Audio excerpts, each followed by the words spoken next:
অবস্থা ভালো হয়েছে, কোনো কথা বলতে দেয় ডাক্তারের সঙ্গে কোনো কথা বলতে দেন না, না কথা বলতে দেয় না, বলে তোমাদের রোগী সুস্থ হয়ে আছে। আচ্ছা, ঠিক আছে বলে তাহলে দেখতে দাও, সিগনেচার দিতে দিবে। মানে সিজার তো পেটটা ওই যে আসার সময় পেটের যন্ত্রণা হচ্ছে, আবার বমি করছিল, আর হচ্ছে তোমার পেটটা ফুলে আছে, গোটা শরীরটা ফুলে আছে।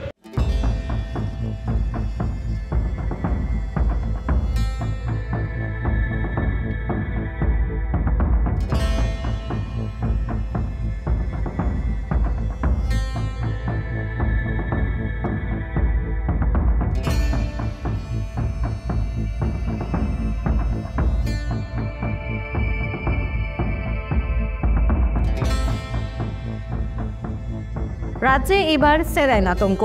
অতি সম্প্রতি মেদিনীপুর মেডিকেল কলেজ হাসপাতালে রাজ্যে নিষিদ্ধ স্যালাইন দেওয়ার অভিযোগ উঠেছিল রোগীকে। সেই ঘটনায় প্রাণ হারিয়েছেন মামনি রুইদাস নামের এক প্রসূতি।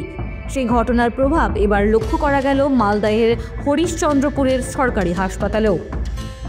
নিষিদ্ধ রিঙ্গার ল্যাকটেড স্যালাইনের সব বোতল তুলে নেওয়া হয়েছে। অভিযোগ, গ্রামীণ হাসপাতালেও এই নিষিদ্ধ স্যালাইন দেওয়া হচ্ছিল রোগীদের। মেদিনীপুরের খবর চাউর হতেই রিঙ্গার ল্যাকটেড বন্ধ করা হয়েছে বলে দাবি করা হয়েছে। এই ঘটনায় আতঙ্ক দ্বিগুণ হয়েছে।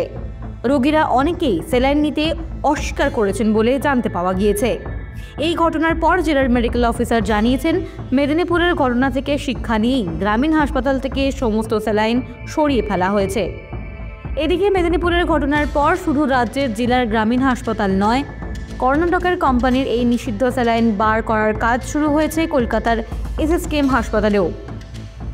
রবিবার রাতে গ্রিন করিডোর করে মেদিনীপুর হাসপাতাল থেকে এখানে আনা হয়েছে 3 অসুস্থ প্রসূতিকে। তাদের প্রত্যেককেই রাখা হয়েছে আইসিইউতে। হাসপাতাল সূত্রে খবর, 3 প্রসূতির অবস্থা এখন স্থিতিশীল। এসবের মধ্যে স্যালাইন নিয়ে অভিযোগ উঠল কলকাতা হাইকোর্টে।